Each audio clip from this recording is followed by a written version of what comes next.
A local pharmacist is pushing for greater coronavirus vaccine access to locally owned pharmacies. I'm Zach Dodge with the story. A new air carrier is coming to the Joplin Regional Airport.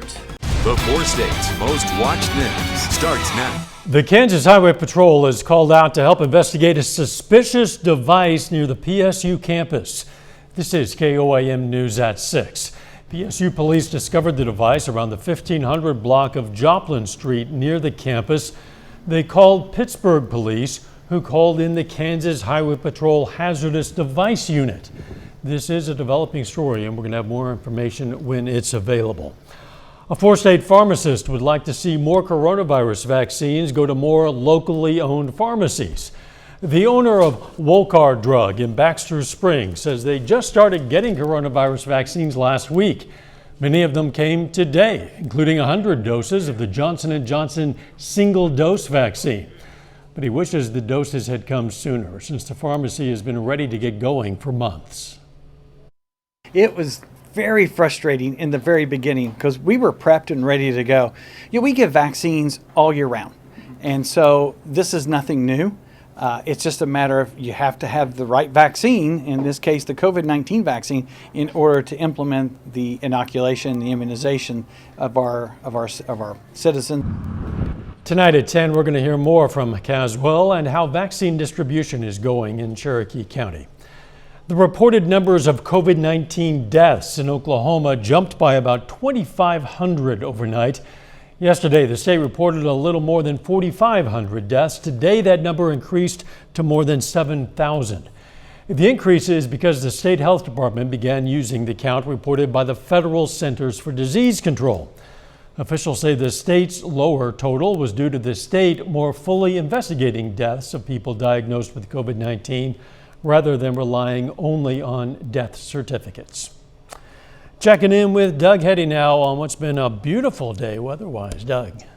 Yeah, it's turned out to be a fantastic Wednesday for us today. Plenty of sunshine out there, and temperatures, as you can see, our high was right around 70 degrees, well above our average high of 56 degrees. Still, it's great. The evening daylight hours are stretching out. Just a couple months ago, it was pitch dark at this point in time. 63 in Miami, 63 in Pittsburgh. We have 62 in Anderson, and our southerly winds kind of helping our temperatures out as we warm near 70 degrees for us during the afternoon hours. Clear skies, nothing going on here, nothing going on across the entire Central Plains. Let's go west. You can see that spin out across southern parts of California. That's our next storm system. That system will start to affect us tomorrow night. Now, ahead of it, we look okay. The evening hours, fantastic. We drop back through the 60s, 50s, near 40 later on tonight. Of course, we're going to look at that next system here in just a bit. All right, we'll catch you then. Thanks, Doug. Kansas legislators are moving quickly to create a low-interest loan program for cities to help them cover a spike in costs associated with providing heat and electricity to residents during last month's intense cold snap.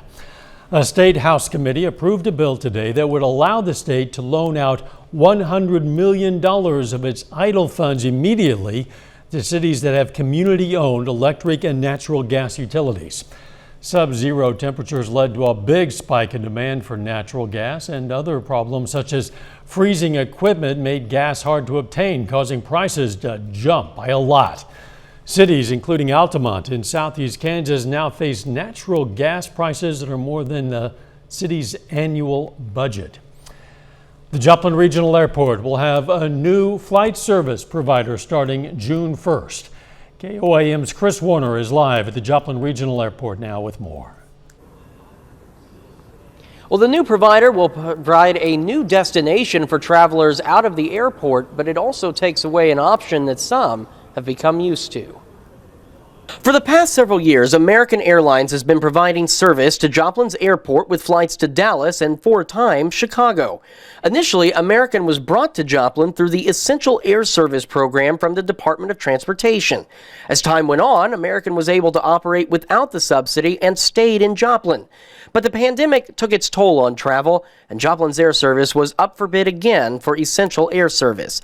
This time, it was picked up by SkyWest. SkyWest is one of the biggest carriers, the largest regional carrier in the United States, and they fly for a number of different, they fly for American, they fly for Delta, they fly for United, but primarily they fly for United Airlines. The change means the Chicago flights will return to the normal schedule, and Denver will be added as a second hub. We knew the Chicago market was going to be a strong market, but we also didn't recognize how strong Denver was going to be out of that. So as part of this process, that was a huge part of the evaluation as we went through. However, that means the Dallas flights will no longer be offered at the airport. We spoke with travelers at the airport. Some said it won't have an impact on them. However, Kay Winrick frequently flies out of Joplin to Dallas. I always hate to see something go because we're used to it, but if something new comes in and it works out fine, then I'm fine with it. We also contacted several local travel agencies. One told us they feel the change will be good as it helps with eastern markets through Chicago and opens up markets in the west through Denver.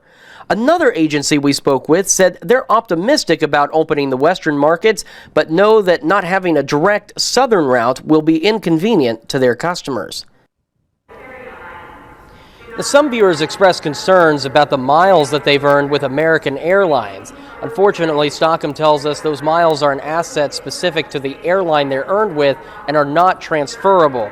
Now, he does say that you will be able to transfer your membership status level from American to United. Now, Stockham says they hope to have more information on the flights and the scheduling from SkyWest for these future flights in the coming weeks. Reporting live from the Joplin Regional Airport, Chris Warner, KOAM News. Chris, thanks. Paying utility bills at the last minute's a bit easier now in Pittsburgh. The city today cut the ribbon on a new kiosk. It's called JACK. That stands for Justified Automated Collections Kiosk. It's a 24/7 system that allows residents to pay their utility bills using cash, check, or credit card.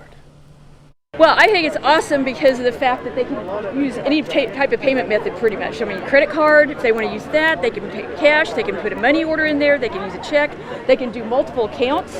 So like for our customers who have multiple accounts, they can come up, hit it, say add another account, it'll add it all together and it's just one payment. So it's going to be very beneficial.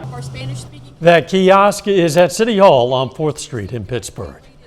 Still ahead, it's a battle of penny boats and mousetrap cars and a bunch of other cool things crafted by local high schoolers. And later, former Kansas Congressman Steve Watkins enters a program to avoid a trial on voter fraud allegations.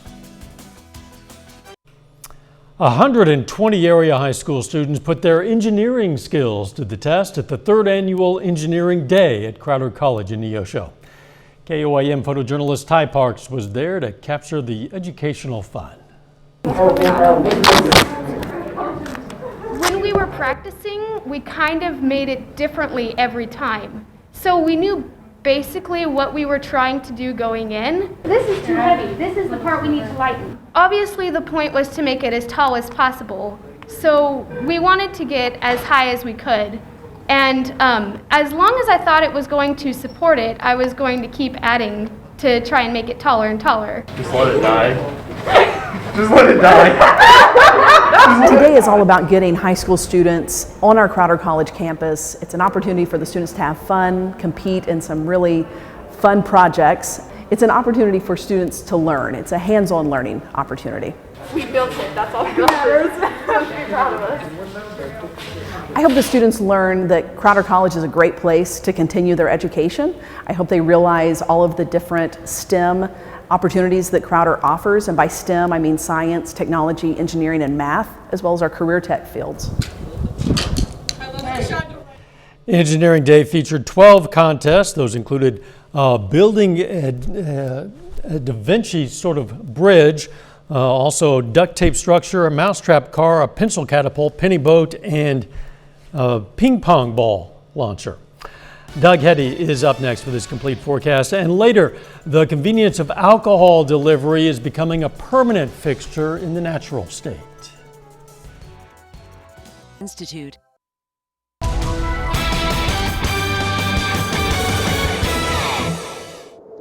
Well, it definitely turned out to be a great day for us today. Really all week long, it's been pretty nice. Our temperature's slowly warming up. And then today, right around 70 degrees for an afternoon high. You can see where our average high is for this time of the year. It's 56. Today, 69. Gets even better as we head into Thursday, 71. Average high still 56 degrees. Look at these temps. 66 in Yates Center, 64 in Welch, Pitt 63, Anderson at 62. Much of the same in Nevada, and we aren't alone. Everybody across the entire Central Plains is really warming up. Everybody in the 60s, 50s, 60s, and even 70s across the region. Mainly thankfully from our nice little south wind, which has been increasing as we have gone through the past couple days. But it's light, but it helps bring in a little bit warmer air, and that's what we're going to see once again as we head into the daytime hours tomorrow. Great shot. This is looking off toward the east, southeast from the station. Pretty much clear skies, 63 west, southwesterly winds at about 5 to 10. But look at our humidity, it's 24%. So when you get super dry air, it allows the temperatures to really warm up, but it also allows the temperatures to drop very quickly. So we're going to slide back through the 50s, 40s, near 40 later on tonight. Clear skies, nothing going on here, nothing going on across the Central Plains. So let's go west. Here's our next storm system spinning out across southern parts of California, but it's a cutoff low. The main flow of the jet goes way up into southern parts of Canada. So we can't get a lot of energy with this system because we just don't have the upper level dynamics. And it's going to kind of float out right across the Rockies and really head right toward us by tomorrow afternoon. Then it kind of takes a southern turn, kind of dips down into parts of Oklahoma, Arkansas, Louisiana, into the southern states. But it's still going to clip us. It just doesn't have a lot of moisture to work with, but we'll still get some light showers out of it. Tonight's going to be fine. Clear skies will drop back near 40. Mostly sunny skies during the morning. Look at our temps. Quick warm up, and then here come the clouds during the afternoon, those mid and upper level clouds, but still Thursday is going to be a fantastic day. 41 to start, 66 by noon. High temp is 71, so a pretty good forecast. Clouds continue to thicken tomorrow night, and after midnight, we'll start to see some scattered light showers. These are going to be hit and miss. This is not heavy rain, but scattered light showers through the morning hours on Friday, and then by Friday evening, most of these will start to taper off and work out of the region. Partly sunny tomorrow, clouds mainly in the afternoon, 71. It's going to be cooler Friday, only 53 degrees, and again, we're going to have those showers across the region. Now, rainfall amounts are going to be very light. It's going to be very scattered. I think most areas will pick up a few hundredths of an inch, maybe upwards to a tenth of an inch, and that is really going to be just about it. The weekend looks great. 57 on Saturday, 60 by Sunday, 65 by Monday. Chances for rain, maybe even a few thunderstorms Tuesday, and then a bigger system moves in by next Thursday and Friday. But all in all, temperatures mainly 60s and 70s, we can handle that. You bet. Isn't it nice to be able to step out in the high point of the afternoon at least and not feel like you have to wear a jacket? Yeah, it is nice. And hopefully we'll get many more days like this and not jump right to summer. I know tomorrow night at 10 we're going to have the month-long forecast, so we'll find out how many more of those days in the coming weeks. Thanks, Doug. Sounds good. Hey, don't forget you can be the first to know about the day's weather with the KOAM Skywatch weather app. Get severe weather updates sent straight to your phone. The best part is the price. It's absolutely free.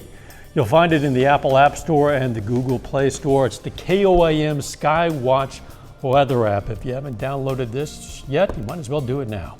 Still ahead, Missouri Governor Mike Parson reacts to news that a mass vaccination clinic was left with unused and in some cases unusable COVID-19 vaccine doses. And former U.S. Congressman from Kansas, Steve Watkins, enters a diversion program. A rural Missouri county near the Iowa border says it was left with around 1,500 unused doses from a mass vaccination drive this past Saturday. The Putnam County Health Department said it received 2,340 doses of the Pfizer vaccine for a mass vaccination event, but only 700 people were vaccinated, leaving the health department with nearly 1,500 unused doses that were then given to other counties. Health officials say 143 doses had to be thrown out. Once a vaccine is diluted, health officials say it has to be used within 6 hours or it goes bad. Governor Parson says he's disappointed with what happened and that something needs to change. It's unfortunate what happened up there. We're very disappointed in what happened in that particular site. When you consider everything we've done up to that point, it went fairly smoothly till we got there. But corrections are going to have to be made, no doubt about it.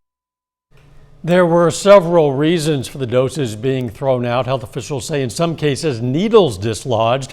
Not all vials rendered 6 doses.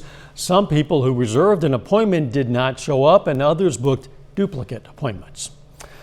Former Congressman Steve Watkins of Kansas has entered a diversion program to avoid trial over allegations that he voted illegally in a 2019 municipal election.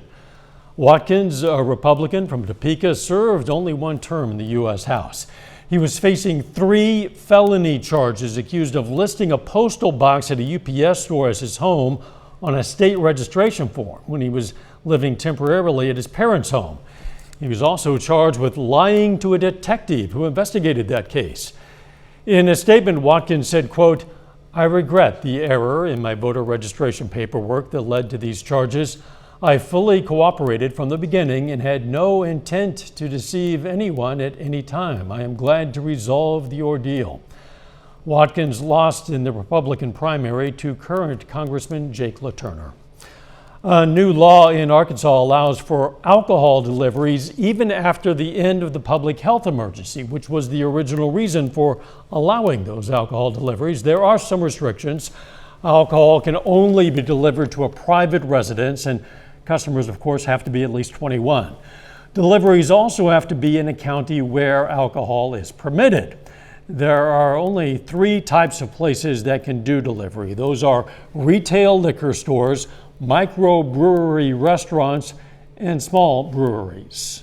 Customers also can't order from a third party. The alcohol has to come from an employee of one of those 3. Final check on the weather is next. Take time now to honor a local veteran, Sergeant Clifford Bracking. The Aurora, Missouri native served in the U.S. Army during Operation Iraqi Freedom. And we are proud to salute Sergeant Clifford Bracking. He's tonight's 4-state hero. 3 shark species off the coast of New Zealand have been found to glow in the dark. Yeah, scientists thought the species was bioluminescent, but for the first time, they were able to document the phenomenon in those New Zealand waters. One species observed, the kite-fin shark. It's believed to be the largest vertebrate able to produce light. The 3 shark species inhabit an area of the ocean known as the Twilight Zone. Ranges from 200 to 1,000 meters deep. That's pretty deep. Research suggests their glowing camouflage might somehow help them hide from predators. If there's going to be a shark in the dark, I just discern it glow. You kind of want to see those things. Jordan Albee joins us with a look at what's coming up on our sister station, KOAM News at 9 on Fox 14.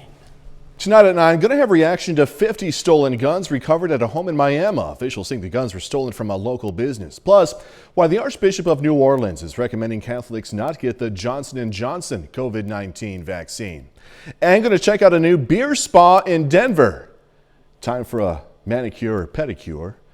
That and much more coming your way tonight. KOAM News at 9 on Fox 14. Jordan Albee, thanks. Check back with Doug Hetty now for a final look at the weather. Hi, Doug. All right, Dow. Looks pretty good for us tonight. We're going to drop back right around 40 degrees for an overnight low. Another great day tomorrow. We are going to have more clouds in the afternoon, but our temperature up to 71. Then some light showers and turning a little bit cooler tomorrow night heading into Friday, but we'll clear out and look good for the weekend. See you back here at 10. Let's take care of ourselves and each other.